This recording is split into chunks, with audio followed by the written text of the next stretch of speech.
Raise your hand if you're sick and tired of all the broken shenanigans in Modern. When's the last time you jumped for joy when your opponent resolves a Goblin Bombardment with a board of a Johnny Nakatl Pariah? Like, look at the buff swole cat daddies on the art. You think they're here to give you a hug? No! Or what about the cutest card in all of Magic? Fibblethip? No, Felly Exuberant Shepherd blinking all these Overlord of the Bilmerks and Quantum Riddlers that should have just never had reduced mana costs. We're all tired of it, but there's one matchup that I think everyone hates, the Amulet Titan matchup. Goldfish has it as the single best deck in the Modern format, and rightfully so, because through a convoluted sequence of untapped bounce lands in ramp, the deck slams a giant primeval Titan that either sends you to the Shadow Realm, the shadows hunger for your mind and your soul, or makes you second guess why you drove over 5 hours to lose in round 1 of this packed RCQ at an LGS with no AC. So in today's video, we fix that. You know how you beat the Amulet Titan matchup? You be even more degenerate and play Simic Neoform. Nice. This is a deck that looks to play an Allosaurus Rider for free, then cast a Neoform on it to cheat out big bads like Ghalta, Stampede, Tyrant, or even Magic's favorite demon, Griselbrand. Hit them in the face with Ghalta, or draw into a bunch of interaction with Griselbrand. You just counter their win conditions with a Pact of Negation and cheat your taxes and don't pay for your pack by countering with a Consign to Memory. I'm pre-boarded for the Eldrazi matchup. Wow, Modern is so fun and interactive. Now the key to this matchup is to have 2 lands, a Neoform, and a Allosaurus Rider. Alongside that, you're going to need 2 green cards. Folks, if you did the math here, that's almost a perfect 7. Unfortunately, we have to mulligan down to a 5, but it's got 2 lands, 2 green cards, and a Neoform. All we got to do is top deck the magical card, and we're off to the races. Opponent goes Crumbling Vestige into Arboreal Grazer into a Simic Growth Chamber. Now that 0/3 blocks Griselbrand pretty well, and they're already off to the races with 2 mana. On our turn, we draw Ureni, which is one of our more useful Neoform targets. Thankfully, it's a green card to pitch in our hand, and we then play a Surveil land to put a land into our graveyard, still looking. Opponent plays the Crumbling Vestige back on their turn into a Spelunking. It's going to be one of their ways to keep their lands untapped alongside maybe an Amulet of Vigor, and when they play out the Shifting Woodlands, I know they're starting to develop all the pieces they need to win this game. At this point, I have to imagine they also have the win next turn. That's kind of the scary thing, so I need to find a way to either counter something, find a piece of interaction, or top deck the exact thing I need. Let's freaking go! So we get to do the thing. You play the Allosaurus Rider by exiling 2 green cards, you Neoform to sack it, and then you grab the Griselbrand to draw 7 cards. Now we can do this multiple times. Because we have to pay 7 life, we're at 19, we can draw 2 sets of 7 cards. This allows it to find all the counter magic we need, all the consigns, and then we can become the control deck. Look at me, sure. I'm the Control deck. No. Small mistake on my part that I need to admit to here. I really didn't need to be drawing all 14 cards on my turn. I could have just drawn 7, gone to discards, and then on my opponent's turn, drawn another 7, just so I didn't have to discard all of these cards. But ultimately, after discarding everything, we only find 1 Pact of Negation and no Consign to Memories. Folks, we're at 5 life. That means that even though we have a counter spell, we still lose to our pack trigger on our turn. Our best hope here is that our opponent does not have any win whatsoever, so let's see what happens. Our opponent thankfully plays a second Spelunking into a land into another Amulet of Vigor. This is really great. This means they're setting up next turn, just in case we had enough interaction to remove some things, and they probably don't even have the ability to win this turn. Now, thankfully, Griselbrand was actually thought of really well during its design process. It's got lifelink, so I can gain some life back after a swing to make sure I can draw another 7, continuing to try and find a Consign. Opponent blocks with their 0/3, but I still gain my 7 life. I then fetch to minimize the amount of lands that I could draw out of my deck and choose to correctly now draw on my opponent's turn. My opponent tries to choke me on some blue sources, rightfully so because I drew and discarded a lot, limiting the amount of consigns and spells that I can cast. Thankfully, I do have something left over, so boo-hoo to them. Opponent casts Green Sun Zenith X equals 6. Now that's the prime time and that's the win condition, so I have to counter this spell.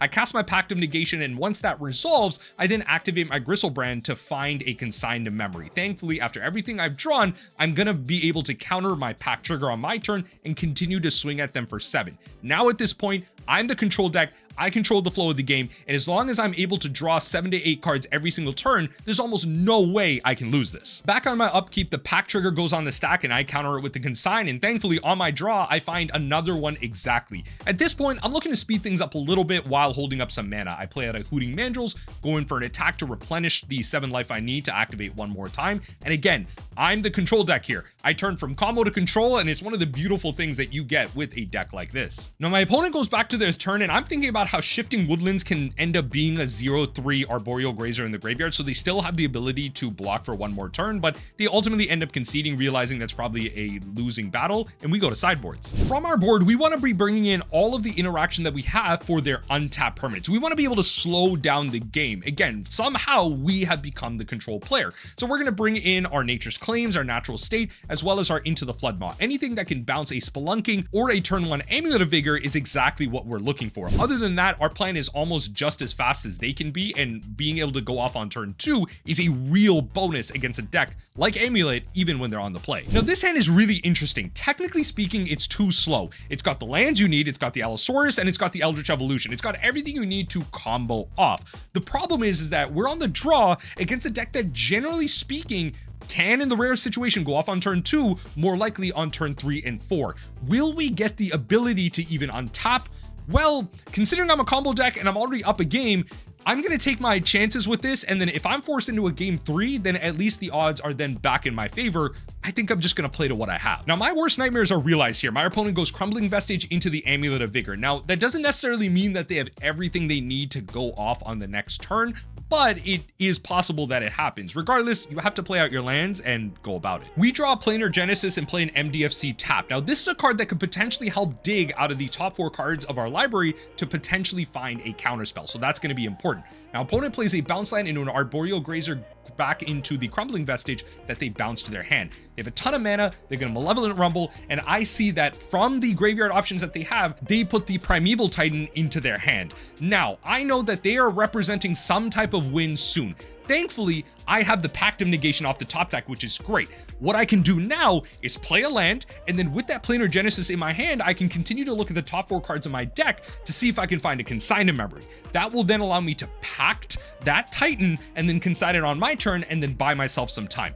Honestly, there's a lot of options in this deck, and if I can just buy myself one more turn, either with that line or they stumble, then I'm going to be able to win here. Play the Scalding Tarn and pass. My opponent actually goes to their turn and passes through combat. Folks, they do not have another land in hand, and that Malevolent Rumble still isn't enough for them to go off. They only have access to 4 mana, and all they needed was a bounce land. I'm counting my prayers at this point. At this point, we don't need to push our luck when it comes to the Planar Genesis. Our plan here is to grab a Surveil land, and then in response, before that goes off, shuffle our library, find our 3rd land to then be able to find what's on top and go about our day. We grab ourselves a Breeding Pool, keep the Ghalta that we surveilled up to the top, and then we go about our plan here. We play the Allosaurus Rider by pitching 2 green cards, and then we're off to the races when it comes to the Eldritch Evolution. Now, Eldritch Evolution is interesting in comparison to Neoform. Now, Neoform forces you to grab a creature that is higher in converted mana cost compared to what you're pitching to it. Eldritch Evolution allows you to grab higher or lower, so it allows us to grab some of the other toolbox options in our deck. Ultimately, though, based on the options that we have and the field that we're playing with, we're still going to grab the Griselbrand. What you could do alternatively as a line, though, is if you had something like Xenagos in your hand, you could grab something like a Ghalta and then have that Ghalta bring in the Xenagos. Xenagos gives your Ghalta double its power and haste, and you can insta-win from there. There are lines that exist like that, but for now, again, we are the control deck. We need to make sure we are drawing as many cards as possible, finding our counter spells, and slowing down the game, because eventually our creatures on board will get there. We managed to find our Consign in memory alongside our Pact of Negation, so the control plan is on. At this point, we want to reduce some of the cards that we have in our hand through maybe another Allosaurus Rider, and we're going to take our advice that we should have done earlier and then just play it out, as we're going to discard some of these green cards anyway. Let's take advantage of maybe putting in another threat onto the board, especially because they have the Grazer alongside a 0/1. We want to make sure that even if they're able to chump block us and we are in control of the game, we don't want to ride it out to the point where they're drawing Cavern of Souls and all that. Ultimately, there is a way where they can go about a win, and we don't want to give them that time. Opponent goes to Scape Shift, and you could argue that I probably should just be countering the Primeval Titan, but you have to remember what I just mentioned. That Cavern of Souls could come down, and then I'm at a big disadvantage, and my counter spells don't mean anything, and I don't have any untapped mana to be able to consign the Primeval Titan ETB. So I need to be able to counter this. I go to consign that trigger on my turn, and again, I'm still in a commanding position to swing in with that demon. The spell gets countered, our opponent passes, and we go back to our turn, remembering that we have 2 pack triggers from the one that found us our Shepherd. Notably, the Consign to Memory does have Replicate, so you are able to counter multiple triggers at once. I don't actually need to use both of my consigns. I could potentially hold up the other one, not even for another pack that I draw, but again, if they do resolve the Primeval Titan, I can counter the ETB with that. There's a lot of great things that I can do with the toolbox options in this deck. Back in our main, we're going to Nature's Claim the Amulet of Vigor just because they've been so behind on not only playing lands and playing spells,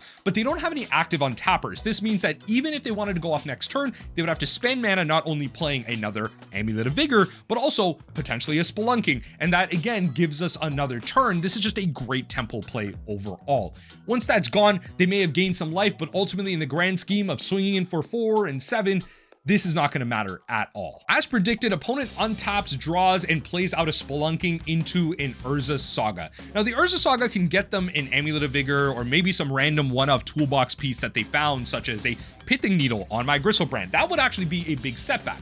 Ultimately, I can still swing in with a 7/7, but if they are able to stop me from drawing more counterspells, then that's going to be great for them. Thankfully, back on my turn, I draw a Pact of Negation, I still have a Consign, this game's in the bag.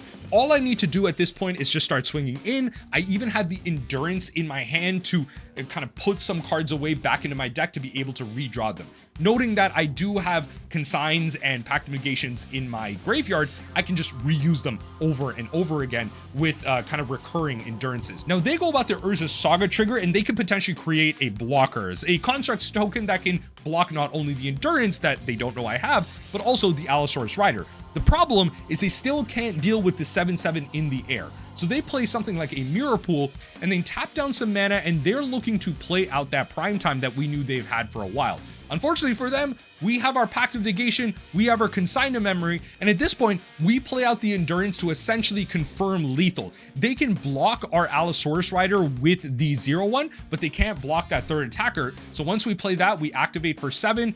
We essentially have the game locked up here, and our opponent concedes. That is the Primetime versus Neobrand matchup. As we come to the end of this video, I wanted to let you know that that was only match 1 of a whole league. If you wanted to see the remainder of the games, you gotta hop onto my second channel, link down below. Secondly, I wanted to get your thoughts on Amulet Titan in general. You know that I'm that mill guy. I have a biased view of the matchup because I've been playing mill for so long, it's never been a problem to me. I have appreciation for it as well as a Luma player in Pioneer, but I also recognize a lot of people are frustrated with this deck just because of its power level, but also its convoluted lines. It can seem very confusing as to how it goes about a win, and it has to go through a lot of clicks and a lot of actions to even get there, so it's frustrating to have to sit through and even understand how you're losing to that damn prime time. So again, sound off in the comment section down below. If you want to see more gameplay videos like this, then you gotta leave a like and let me know in the comments not only how you're feeling about prime time, but how you're feeling about these games that we got to play today. And to you all as modern players, I don't think anything needs to change in the modern format, but maybe you can convince me otherwise.